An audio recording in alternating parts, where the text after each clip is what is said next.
기록적인 폭염이 이어지면서 7월 상순 날씨로는 58년 만에 가장 더웠습니다.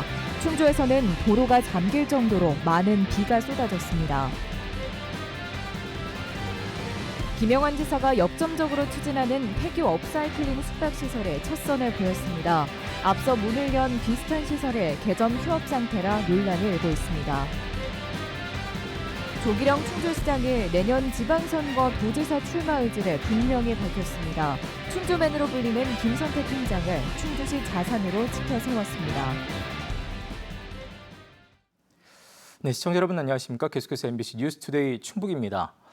기록적인 폭염이 이어지는 가운데 어제 청주의 한낮 기온은 36.3도까지 올라 7월 상순 날씨로는 1967년 기상관측 이래 58년 만에 가장 높은 기온을 기록했습니다.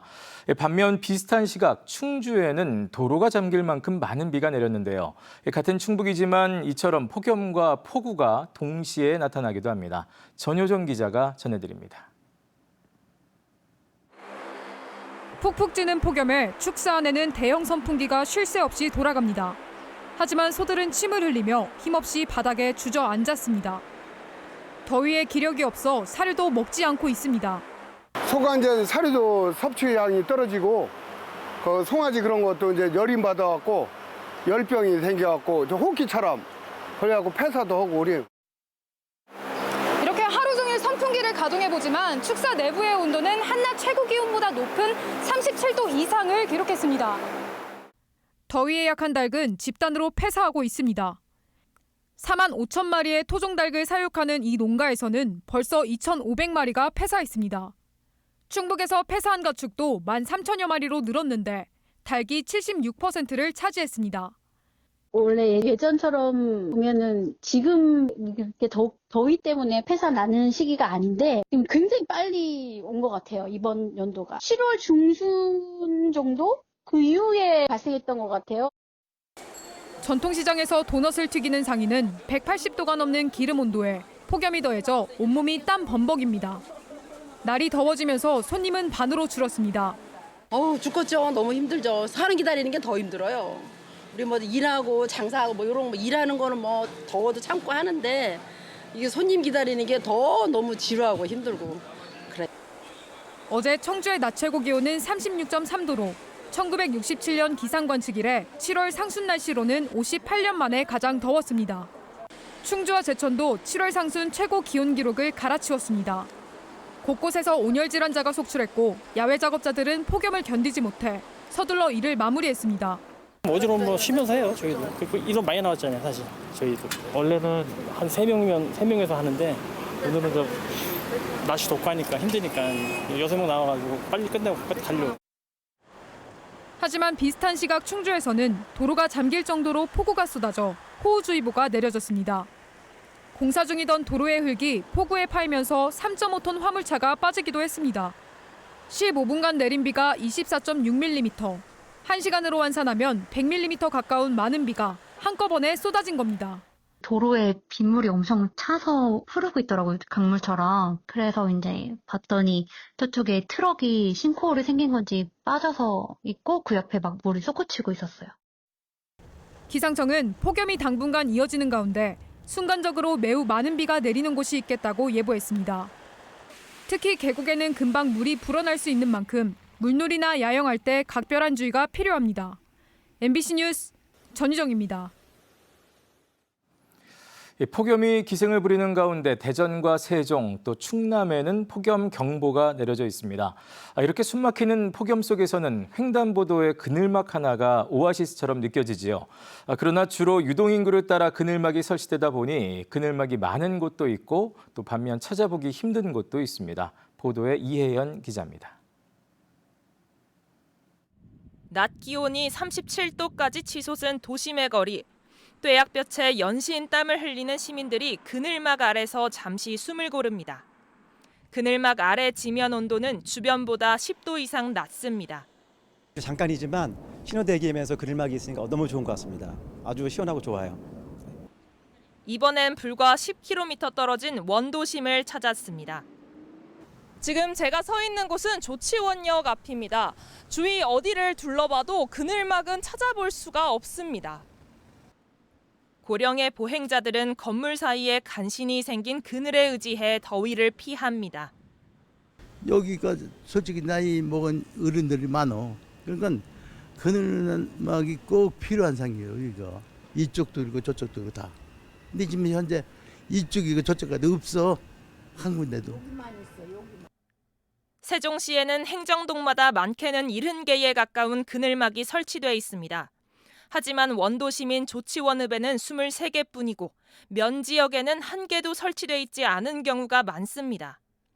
조치원읍은 세종시에서 인구가 가장 많고 면 지역은 동 지역보다 고령 인구 비율이 훨씬 높아 폭염에 더욱 취약한 지역입니다. 서울의 사정도 비슷합니다. 서울의 경우도 전체 그늘막 3,400개 가운데 강남 3구에는 각각 200개 이상이 설치된 반면 마포와 서대문, 강북구 등은 70개 남짓에 그칩니다.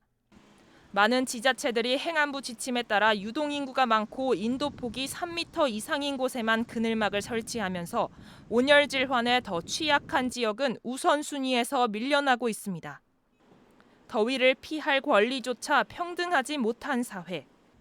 당분간 체감온도 35도 안팎의 숨막히는 무더위가 이어질 것으로 보여 복지의 그늘을 막을 대책이 시급해 보입니다. MBC 뉴스 이혜현입니다. 오송 지하차도 참사 2주기를 앞두고 김영한 충북지사가 지난해와 달라진 모습을 보이고 있습니다. 김영한 지사는 어제 확대 간부회의에 앞서 추모 묵념을 하고 시간이 많이 지났지만 유가족의 아픔과 도민의 상처를 보듬는 일에 소홀함이 없도록 해달라며 유가족과 희생자 입장에서 진정성 있는 추모 분위기를 만들어달라고 주문했습니다.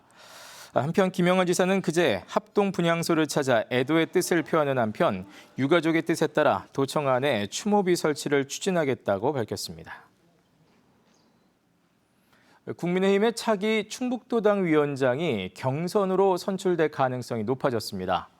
국민의힘 충북도당은 오는 17일 후보자 등록을 받은 뒤 23일 차기 도당 위원장을 선출할 예정이며 후보자가 복수일 경우 경선을 실시하겠다고 밝혔습니다. 이런 가운데 범보수 시민단체 연합과 일부 당원들은 이르면 오늘 독자 후보를 결정할 것으로 알려져 경선 실시가 유력한 상황입니다. 한편 당협위원장이 아닌 인사가 출마하려는 이례적인 상황과 관련해 박덕흠, 이종배, 엄태영 의원이 곧 의견 조율에 나설 것이라는 관측도 나오고 있습니다. 김영한 지사가 추진 중인 농촌 공간 활용 사업으로 이 폐교를 활용한 숙박시설이 첫 선을 보였습니다. 버려진 시설을 업사이클링해 관광객이 머물 곳을 만들어 이 관광 명소로도 선보인다는 구상인데요. 이런 시설을 늘려갈 계획이지만 이미 만든 곳도 개점 휴업 상태인 곳이 있어 실제 운영 주체를 잘 찾는 것이 숙제입니다. 허지희 기자입니다. 괴산 하양고곡과 맞닿아 있는 대우초등학교 폐교. 수년 동안 방치됐던 공간이 벽돌 건물로 재탄생했습니다. 내부는 6개의 숙박객실로 리모델링됐는데 수년 전 졸업생들이 화양구곡에서 옮겨온 플라타너스 나무는 그대로 살려 과거와 현재를 공존시켰습니다. 농촌의 유휴 공간을 활용하겠다며 김영한 충북지사가 역점적으로 추진한 업사이클링 사업입니다. 교육청으로부터 부지를 사들이는데 22억 2천만 원, 건축비로 23억 원 등 45억 2천만 원이 투입됐습니다. 화양동 계곡으로 연결되는 2km 양반길에 데크가 연결되어 있는데 여기서 잠을 잔 아이들이 아침에는 이제 데크길을 걸어서 화양동 계곡까지 가게 될 것이고 김영한 지사 일가의 고향 땅과 멀지 않은 지점이라 논란을 사기도 했던 사업입니다. 도의회 상임위가 삭감한 부지 매입비를 국민의힘 다수인 예결위가 되살리는 과정에서 의혹이 증폭되기도 했습니다. 김 지사는 준공식에서 도내 폐교 60곳을 돌아봤지만 이만한 곳을 보지 못했다면서 전 국민이 사랑하는 공간이 되면 오해는 불식될 것이라고 말했습니다. 이번 괴산을 시작으로 앞으로 이런 공간이 여러 생겨날 예정입니다. 시골에 있는 선영의 땅값을 올리기 위해서 지정을 졌다 하는 오해가 이 도에 퍼져 있습니다. 그러나 저는 그걸 알아 못하지 않습니다. 화양동을 살려야 된다고 생각합니다. 문제는 앞으로 얼마나 잘 활용될지가 관건인데 아직 운영 조례가 없어 당장 위탁자도 선정하지 않은 상태입니다. 7월 회기에 저희가 관리조례를 제정을 합니다. 제정하고 나서 위탁 운영 업체를 선정을 할 거고요. 이때 좀 심사를 잘 해서 훌륭한 운영자를 좀 선정을 해서. 앞서 김영환 지사의 지시로 충북개발공사가 20여억 원을 들여 방치된 콘도를 업사이클링한 괴산 장현의 휴담들도 위탁자를 찾지 못해 모집 공고 이후 5개월 넘게 사실상 개점 휴업 상태입니다. 지역의 방치된 공간을 되살리겠다는 시도가 당장은 성과를 내지 못하면서 또 다른 과제를 던지고 있습니다. MBC 뉴스 허지입니다. 충주시의회 산업건설위원회가 서충주 지역에 추진 중인 LNG 발전소는 시민의 건강권과 환경권을 침해하는 사업이라며 반대 입장을 밝혔습니다. 충주시의회 산업건설위원회는 온실가스와 소음, 배기가스 등 여러 문제를 유발할 수 있음에도 일방적으로 사업이 진행되고 있다고 주장하며 우려를 표명했습니다. 또 경제 논리로만 밀어붙일 사안이 아니라고 주장하며 지금이라도 공론화와 전면 재검토에 나서야 한다고 덧붙였습니다. 한편 충주시의회는 2027 충청 유니버시아드 대회의 선수촌 분산 배치를 촉구했습니다. 충주시의회는 어제 입장문을 내고 지역별 형평성 문제 해결과 선수들의 장거리 이동에 따른 경기력 저하 문제를 해결하기 위해서는 선수촌 분산 배치가 필요하다고 주장했습니다. 앞서 충북도의회 지원특위와 충주사회단체연합회도 충주의 선수촌 분산을 요구한 가운데 조직위는 세종의 선수촌을 운영하는 것은 4개 시도가 사전에 협의한 사항이라고 밝혔습니다.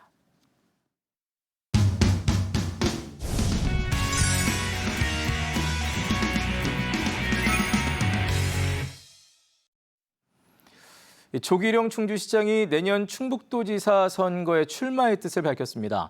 정치 현안만 얘기하고 다니는 사람은 그런 자리로 가야 한다며 김영환 지사의 행보를 에둘러 비판하기도 했는데요. 3선 시장으로 마지막 1년 임기를 남겨두고 있는 조기룡 시장을 오늘 이 사람 코너에서 만나봤습니다. 이병선 기자입니다. 충주시 유튜브 채널 구독자 80만 돌파, 국내 자치단체 가운데 타의 추종을 불허하는 성과로 말문을 열었습니다. 조기령 시장은 채널을 만들어온 충주맨 김선태 뉴미디어 팀장에게 공을 돌리며 시의 자산이라고 지켜 세웠습니다. 충주에 요즘 젊은이들이 많이 놀러 오거든요. 우리 마지막을 충주시청에 와서 사진 찍고 가는 사람들이 많아요. 여기 성지순례. 그럼 왜 충주시청을 오겠습니까? 여기 김선태가 있기 때문이고. 내리 3선으로 지난 11년 재임 기간 가장 잘한 일을 꼽아달라는 질문에는 기업을 가득 채우고 명실상부한 이제 서충주 신도시가 됐다는 거, 그리고 현대엘리베이터를 비롯한 좀 우량 기업을 많이 유치했다. 저를 안 좋아하는 분들도 이건 인정하시더라고요. 반면 아쉬운 점으로는 관광 사업을 꼽았습니다. 새 정부의 국정과제에 맞춰 해나갈 일로는 충주댐 수열 에너지 특화 단지, 미래 모빌리티 복합 클러스터 단지를 주목했습니다.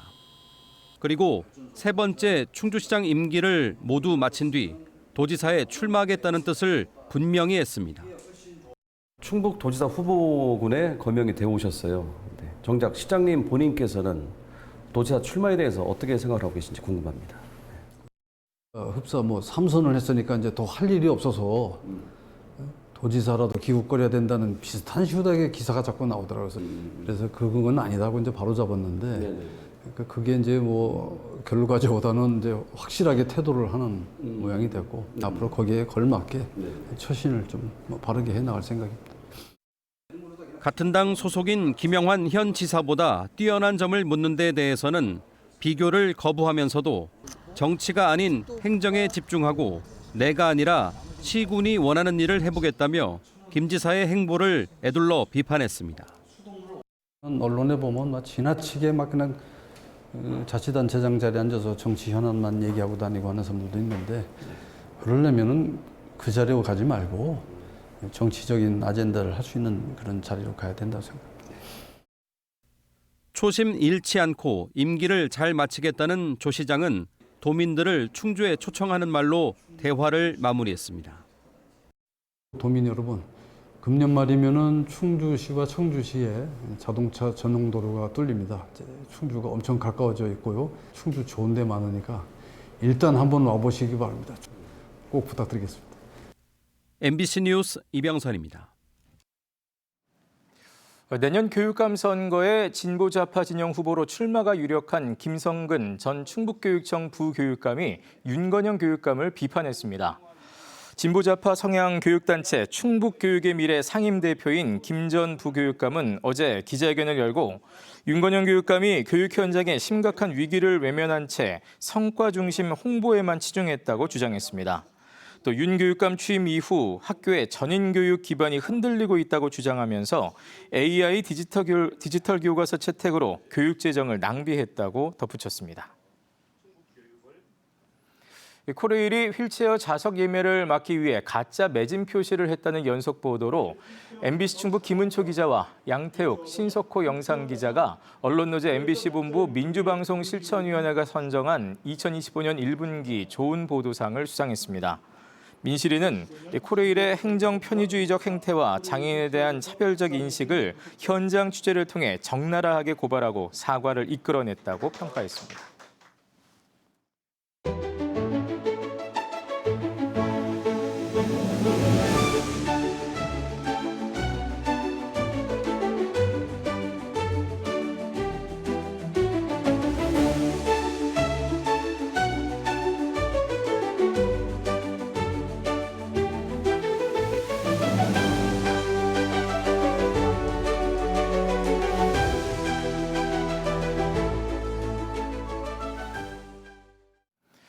보훈소방서 내부 고발과 징계를 두고 갈등이 계속되고 있습니다. 전국 공무원 노조 충북소방지부는 어제 충북도청 앞에서 기자회견을 열고 보훈소방서장이 비위 의혹을 내부 고발한 직원을 상대로 보복성 징계를 했다고 주장했습니다. 이들은 서장이 소방서 내에 닭장을 운영하며 인력과 예산을 투입한 의혹에 대해 한 직원이 문제를 제기하자 훈련 불참을 이유로 징계를 결정했다고 주장했습니다. 이에 대해 보훈소방서는 해당 직원이 전술훈련 평가에 3년 동안 6차례 무단 불참해 경고 조치된 상태였다며 닭장 운영도 문제가 없다고 반박했습니다. 60년 가까이 방치됐던 청주 매봉 근린공원이 준공됐습니다. 100% 민간 자본으로 지난 2021년부터 진행된 공원 개발에는 1,615억 원이 들어갔습니다. 한편 사업자는 공원 면적의 30%에 아파트 1,849세대를 지어 오는 9월 입주를 앞두고 있습니다. 총 면적 42만 제곱미터 규모로 청주 시내 근린공원 가운데 가장 넓은 매봉공원은 1967년 공원으로 지정된 이후 장기간 방치돼 왔습니다. 파크골프장 예약제를 추진하다 동호인들의 반발을 산 충주시가 대안모색에 나섰습니다. 충주시는 특정 시간대 이용자 집중과 대기 문제 해결을 위해 예약제 도입을 검토했으나 파크골프협회의 의견을 고려해 사전 예약제 대신 하루 이용 횟수 제한이나 2부제 운영 등 이용자를 분산할 대안을 검토하겠다고 밝혔습니다. 한편 충주시 파크골프협회는 사전 예약제는 수용할 수 없다며 거듭 반대 의사를 밝혔고 반대 서명부를 충주시와 의회에 전달했습니다. 제천국제음악영화제의 대표 공연 프로그램인 원스 썸머 나잇 티켓이 내일부터 판매됩니다. 9월 5일과 6일 이틀 동안 제천 비행장 활주로에서 펼쳐지는 원스 썸머 나잇에는 첫날 글렌 체크와 엠플라잉이, 또 둘째 날에는 정승환과 피프티 등이 출연합니다. 한편 영화제 조직위는 올해 제천 비행장 활주로에 대형 돔 구조물을 설치해 날씨와 관계없이 안전하고 편리한 관람 환경을 제공하겠다고 밝혔습니다. 진천군이 대한민국 지속가능 도시 평가에서 전국 82개 군 지역 가운데 2위에 올랐습니다. 진천군은 충청권 최고 출산율과 18년 연속 인구 증가, 또 전국 최상위 지역 내 총생산을 기록한 데 이어 음성군과의 공동 무료버스 시행과 지역 상품권 교차 사용 등 상생 모델을 제시해 높은 평가를 받았습니다. 네, 뉴스투데이 충북이었습니다. 함께 시청해주신 여러분 고맙습니다.